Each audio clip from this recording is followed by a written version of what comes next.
Hello everyone, welcome to my mini blog. তো আজকে সকাল সকাল উঠে আমি আগে ব্ল্যাঙ্কেটগুলো ছাদেতে দিয়ে এসেছিলাম রোদ খাওয়ানোর জন্য। একটু রোদে থাকলে মানে ভালো হবে তার জন্য। আর যেহেতু এটা আগের বছর ইউজ হয়েছিল, ড্রাই ক্লিন হয়েছিল, তাও আরেকবার আমি রোদে দিয়ে দিয়েছি ইউজ করার আগে। আর কারণ হচ্ছে অনেকটা প্রচুর শীত পড়েছে এখন করে, তার জন্য আগে একটা হালকা একটু ব্ল্যাঙ্কেট গায়ে দিচ্ছিলাম, তো ওইটাতে হচ্ছে না, তার জন্য আজকে ভাবলাম বড় কম্বলটা মানে ব্ল্যাঙ্কেটটা দিয়ে আসি। তারপরে খাওয়া দাওয়া করে আমি একটু রেস্ট নিয়েছিলাম। এটা হচ্ছে চা করছে, এটা হচ্ছে বিকেলের দিকে প্রায় 5টা বাজে, তখন চাটা করছিলাম। এটা খেয়ে আমরা একটু বার হবো বাজারের দিকে, তার জন্য ভাবলাম চায়ের ক্লিপটা নিয়ে নিই। খুব সুন্দর লাগছিলো চাটা যখন হচ্ছিল, তার জন্য একটা ভিডিওটা নিয়েছি।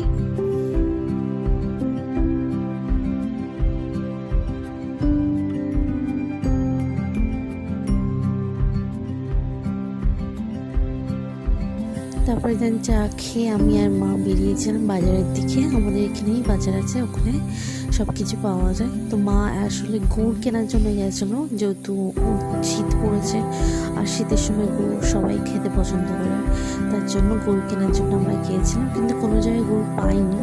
তারপরে বাদাম পাটালি আর এই পাটালিটা কিনে একটু ওইদিকে হাঁটবো মানে দেখার জন্য, আর 2-3টে। তারপরে এটা টেস্টিং করার জন্য দিয়েছিল বাদাম পাটালিটা কেমন নেওয়ার আগে, তো আমি টেস্ট করছিলাম, ভালোই ছিল। তো এটা মা কিনে তারপর আমরা একটু বাজারে দেখি, মানে একটু ভেতরের সাইডে ঢুকেছি বাজারে, দেখতে যাচ্ছিলাম আর অন্য কোনো দোকানে গুড় পাওয়া যায় কি না, তার জন্য। তারপরে আমরা গুড় পেয়ে গেছি, ওখান থেকে কিনে বেরিয়ে গেছিলাম। এখান থেকে আমরা চাউমিন আর রোল কিনে নিয়ে যাচ্ছি। এখন প্রায় বাজে 7:30-8টা।